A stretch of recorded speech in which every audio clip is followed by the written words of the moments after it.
Okay, so we're going to talk about the first part of section 7.6.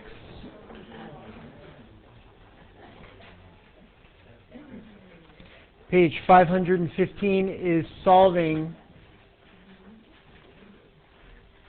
exponential equations. Like I said, on Tuesday we'll talk about solving logarithmic equations, which is the second part of the section. So remember, guys, what makes something an exponential equation is you have something like this.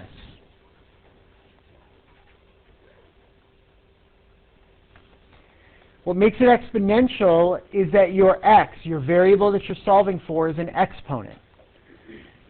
Okay, the problem is we don't really have anything in the way of our algebra tools that we'd learned in Algebra 1 or up to this point, prior to this chapter in Algebra 2, that allows us to solve for an exponent. We can solve for variables raised to exponents, but not when the variable is an exponent itself. So our job is we've got to make it so that the variable is no longer an exponent. Now, there are two ways to do this. The first method is always the first go-to method. You always want to try this first. If you cannot set it up this way, then you go to the second choice, which we'll talk about in a minute. The first choice is a method called equating the bases.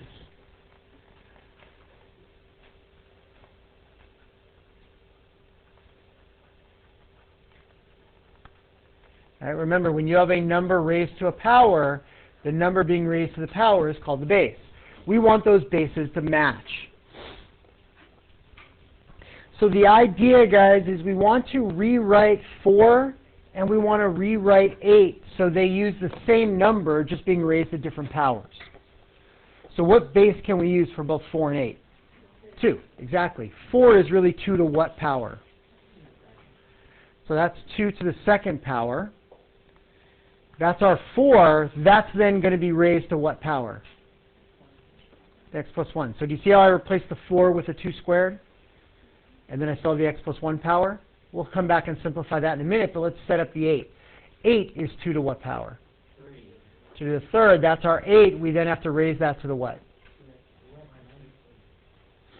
So does everybody see what I did here? I just rewrote my two bases using the same base. Now we have to do some simplifying. We have 2 squared to the x plus 1. When you raise something to a power and then the whole thing to another power, what do you do with the exponents? Multiply, which gives us 2 to the what? 2x plus 2. Don't forget that this has to distribute. You have to multiply times the whole thing. On the other side, you get 2 raised to what power? So does everybody see what we did so far? Was there anything hard about that? No. Now, are you always going to be able to equate the bases? Absolutely not. Sometimes you will be able to, sometimes you won't be able to. But this is what you try first. And if you see, and it won't take any work to see it, you'll just look at it and say, oh, there's no way I can equate those. But if you see that you cannot equate them, then you move on to the method I'm going to show you in a few minutes. But this is what you try first because it's the easiest way to go. Stop and think about this, guys. If I have 2 raised to some power, and that is exactly equal to 2 raised to some other power, what has to be true about those 2 powers? Don't they have to be equal to each other? Could 2 to the 5th power equal 2 to the 7th power? No. 2 to the 5th power equals 2 to the 5th power. 2 to the 7th equals 2 to the 7th. So in order for this to be true, these powers have to be equal.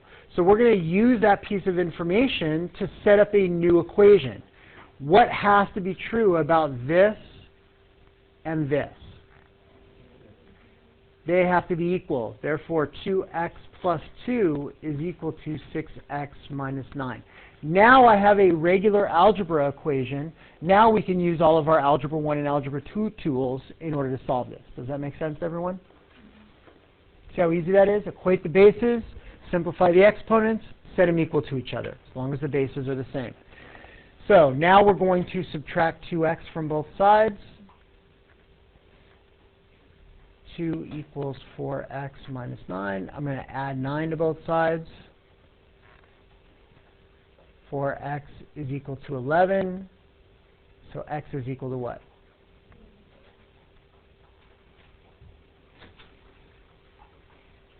There you go. That's it. That is equating the bases.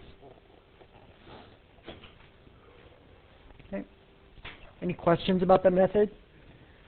Always try and do that first if you can. If not, then you go to method number 2, plan B. Let's take a look at one more of those. Let's look at 9 to the 5x minus 1 is equal to 27 to the 2x plus 2. That'll work. Okay, so what base can we use for 9 and 27? 3. So 9 is 3 to what power? Second, and that's going to get raised to the 5x minus 1. 27 is 3 to what power? Third, that's going to get raised to the 2x plus 2. This then simplifies to 3 to what power? 10x minus 2, good. And this simplifies to 3 to what power? 6s plus 6, right? So now, what equation must also be true then? 10x minus 2 equals 6x plus 6. Now we have a regular algebra equation. I can subtract 6x and add 2 to both sides. I'm going to do them both at the same time. So you get 4x equals 8, which makes x equal to what? 2. There you go. Now what if you had something like this one? 2 to the 5x is equal to 1/4 to the 1 minus x. What base can we use for both of these? You could. I wouldn't choose 1/2 though. There's an easier choice. You're right, you could do it with 1/2, but not -2, just 2. This one is already with the 2, so it stays the same. 2 to what power equals 4? 2 to what power equals 4 first? Squared, right? 2 squared, so 2 to what power equals 1/4? -2. You were just one step ahead of me. So that's 2 to the -2nd power to the 1 minus x. So this gives us 2 to the 5x is equal to 2 to the what when we distribute? Yeah, -2 plus 2x. So what has to be true here?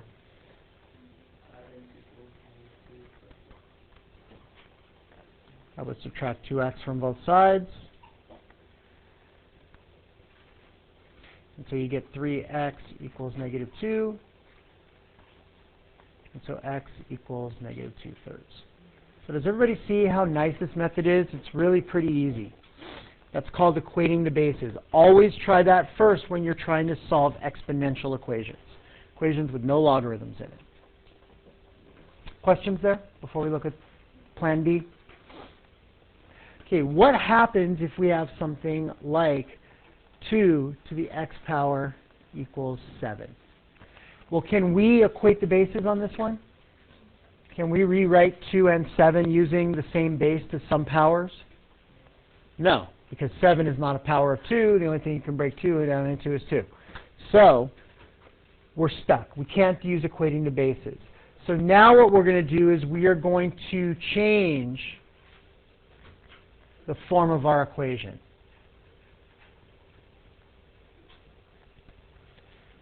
Whenever you are stuck in one form, I've mentioned this to you guys before, whenever you're stuck in one form or the other in this chapter, you try changing it into the other form. And most of the time, 99% or so of the time, you're going to see exactly what to do next. This is exponential form. We're going to change into logarithm form. And the easiest way to do that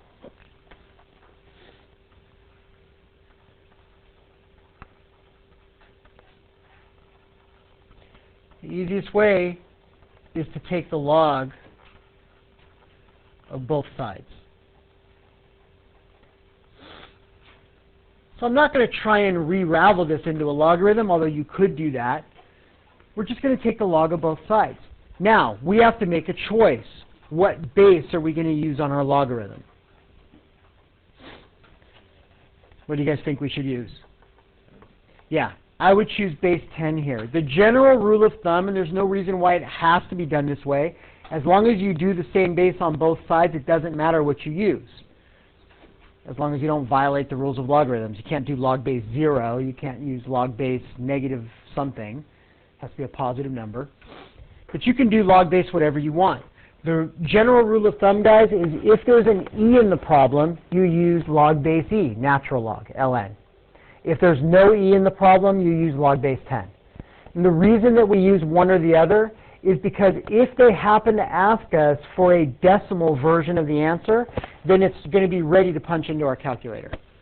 If they don't ask us for a decimal version, then we can give them the exact answer in terms of whatever logs we want. Okay, but this gives you the option without having to do any extra work at the end. Does that make sense to everybody?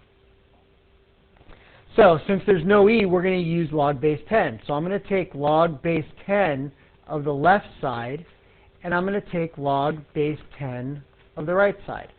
Doesn't it make sense that if 2 to the x is equal to 7, if those are the same number, then their logs have to also be the same number? Right? I mean, if x is equal to 5, then shouldn't log of x be equal to log of 5? They're the same number.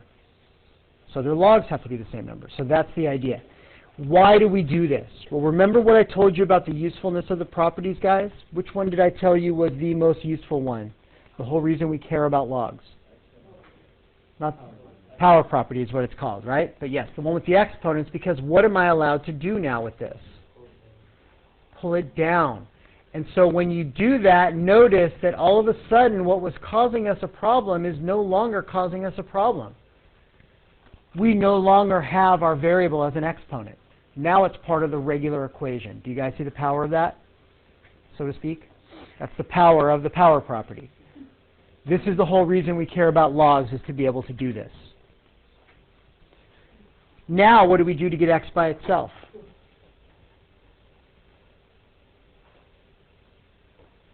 You guys are thinking too hard. Divide by log base 10 of 2. Right? Now you can't divide by log base 10 because that's not a number. It's a symbol. It's a function, an operation. But log base 10 of 2 is a number, so we can divide both sides by log base 10 of 2. That cancels out, and you get x equals log base 10 of 7 divided by log base 10 of 2. Now, do I really have to write the base 10s? No, so if you want, you could have just written it as log 7 divided by log 2. And that's what I'm going to do from now on, because remember on an log log, we don't have to write the base in if we want it to be base 10. You can write it in. There's nothing wrong with writing it in, but there's no need to. Now, this is the exact answer. Decimals are not exact, guys, not always. Okay, they're only exact if the decimal goes and then stops, or if it starts repeating itself, and we can write it that way. Now, the decimal answer, if asked for,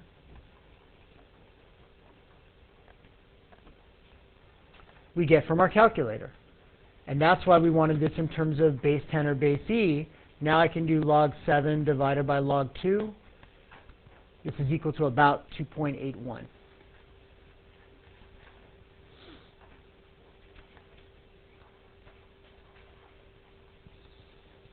Okay, so read the instructions and see, do they want the exact answer? If they do, you're still going to have logarithms in it. Or do they want the decimal answer? In which case, show the exact answer and then punch it into your calculator. And then round it off however they tell you to round off. I rounded it to 2 decimal places here, the nearest hundredth.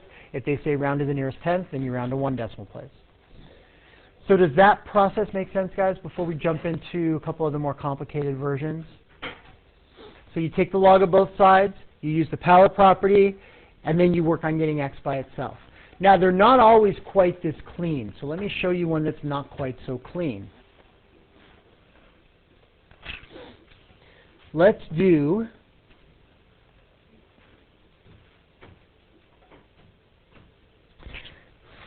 e to the negative 0.3x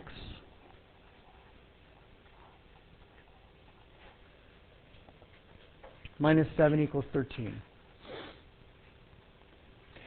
Now, when you are doing these problems, guys, first of all, do you all see that this is an exponential equation? Because x is an exponent, and that's what we're solving for. When you're trying to do these, your first goal is to get the exponential term by itself with no coefficient. In other words, we want the thing being raised to the x or whatever power by itself before we do anything fancy. So what should we do first here? Add 7. Get rid of the 7. That's the first thing to do. So 4e to the negative 0.3x equals 20. Now do we have the thing being raised to the power all by itself with no coefficient? No, because what's being raised to the power here? Just the e, not the 4, right? So what should we do next? Divide by 4. Very good. So we want to isolate that thing that we're really trying to solve with, right? Now is it by itself? Yes. Now, take the log of both sides. Which log are we going to use now? ln. Why? There's an e in the problem. Do we have to use ln? No. But it's going to make our life easier, as you'll see in just a moment. So I'm going to take the natural log base e of both sides. Don't forget to do it to both sides, guys, not just the side with the e on it, because your equation won't hold up anymore if you do it that way. Now, what can I do with this? Power property. Very good. So this is the power property. So this guy is going to come down to the front. So negative 0.3x times ln of e is equal to ln of 5. But there's something really nice that happens, guys. What is this equal to? Log base e of e is equal to 1. Which means we get negative 0.3x times 1, which is just negative 0.3x. Do you guys see why using ln was nice on these? It makes one of our logs disappear. Now, what do we do in order to get x by itself? Divide by negative 0.3, divided by negative 0.3, which gives us x equals negative ln of 5 divided by 0.3. Now, here's the only thing, guys. First of all, any questions about that? Okay. Now, here's the only thing. Are we allowed to mix decimals and fractions? No, absolutely not. So we have to get rid of those. So there's two ways that you can do this. One is to change this into a fraction and then multiply by the reciprocal, but the other is this. What do I need to multiply 0.3 by so the decimal moves over to the right one time and disappears? So if I multiply the top by 10 and the bottom by 10, I get this. And now I don't have to worry about decimals and fractions anymore. That's the easiest way to get rid of a decimal. Everybody okay with that? Now the other way is to make this into 3 over 10. That's what 0.3 is. And instead of dividing by 3 over 10, we would multiply by what? 10 over 3. Do you see that's going to accomplish the same thing? It's going to give you the same answer.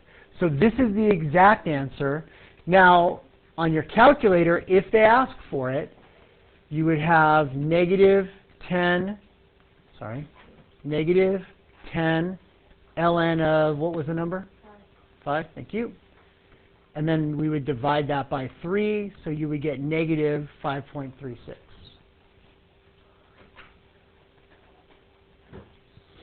Any questions on how that more complicated one works?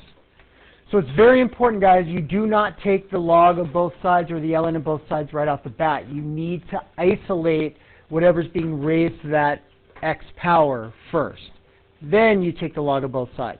Otherwise, you're going to have a difficult time trying to maneuver things around. Questions about that? Okay, I have one more that I want to show you, and this is another messy one.